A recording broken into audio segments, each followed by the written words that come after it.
Hi, Shutter Clickers. I was like the little kid in the Disney commercial this morning. I was so excited I couldn't sleep. I got up at 5 o'clock because it was supposed to be foggy this morning at sunrise, and I wanted to catch the light, the beams of light coming through the fog, through the trees. But when I got up, it was totally overcast. There wasn't any sun, and I'd like to go back to bed. But I'll tell you the reason why I was so excited. I broke down and I bought some filters. I didn't get the expensive filters. I didn't get a set of Lee or something like that. I got some very inexpensive filters. They're called C-Source. I got them from Amazon. But I got a lot of them. I got all these filters and another pouch just like it, and all the adapter rings and the holder and everything from Amazon for 37 bucks. Now I don't know how good they are, or how good the pictures will be, whether or not they have funny colors or not. I haven't tried them yet, but all in all, they look pretty nice. The only thing that I think is kind of cheesy about them is the adapter. It's made of plastic and it's a little tight and a little hard to work, but it's got a lot of adapter rings for any size lens that you would have, but it screws on very well. It's made of metal, but the actual holder here is made of plastic, and so I don't know how good they're going to be, but anyway, I got them because I said I was going out to Lake Ouachita this week, and if the sun gets right, I wanted to see how filters stack up against HDR or bracketing on sunsets. Lake Ouachita is a beautiful lake, and I know a place, I've been there before, where there is a great opportunity to catch a really nice sunset. So that was the deal on the filters. But this week wasn't a total bust. I was sitting here Friday and it was pouring rain, and I looked out this window by that big tree and there was a female flicker, and I've got some pretty good pictures of male flickers but no females, and I kept watching her and watching her, and so and she didn't fly away, and so I went and I ran and got my camera, and I had my 300 millimeter lens on it, and I just wanted to see if I could get a good picture of her with my 300 millimeter lens. And I had been out on the deck and looked at her, and she didn't fly away. But the minute I got my camera and pointed it at her, she took one look at me and boom, she's gone just like that. And that's the way birds are. It's let me show you what I was up against out here, and come with me and I'll show you what's going on. So this is where I was standing, and if you look down there, I'll zoom in. The bird was right there at the base of that tree, and she flew away, and of course I didn't get a picture. But while I was here, I thought, well, I'll take a picture of that rock just to test, just to see how close I could get with a 300 millimeter lens. We're about 50 feet away from that tree.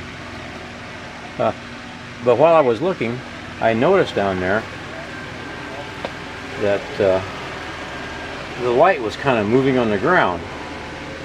Well, let's walk down and I'll show you what I was talking about. Let's just go on down.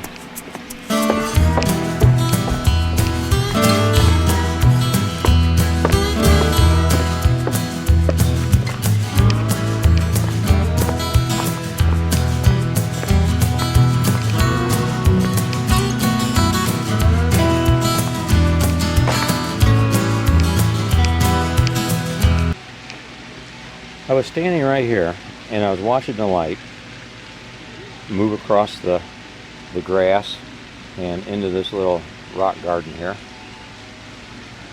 and I noticed this little weed,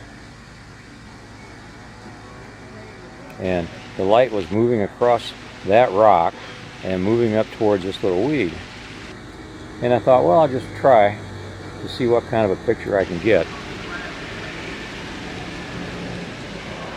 as the light moved across. Well, the light is both slower and faster than what you think.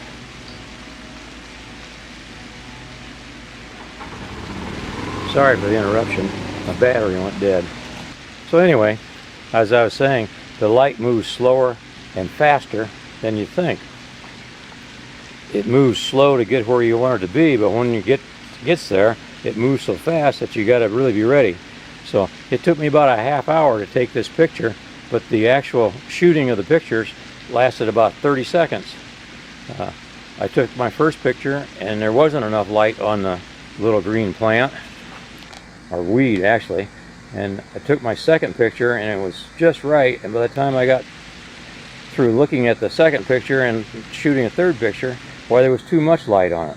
So anyway, I think I got a good picture, and I'm going to show it at the end of this video, and I want you guys to leave comments as to what you think about it.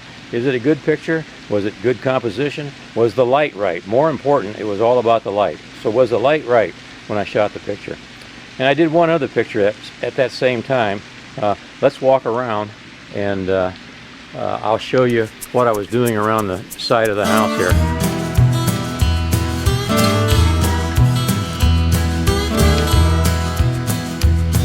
So I'm around on this side of the house, and what I really wanted to get a picture of was this white fence this morning, as well as the fog.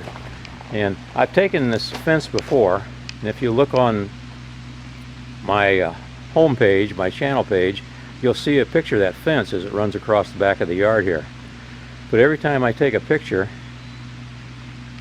when the sun's shining on it, the white is always blown out, and I can't do enough adjustments. And so that was another reason I wanted the filters, to see if I could use a graduated filter on that and get a picture of the fence as well as the ground and the tree and this sort of thing, and all the right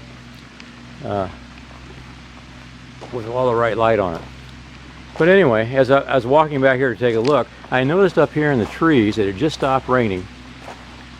The leaves were all wet, and the sun, there was a hole in the clouds, and the sun had just come through a little bit, and it was dark on this side, and the sun was shining on that side. And so the leaves were almost like neon, they were so lit up. But I took a couple of pictures from down here, and it just nothing.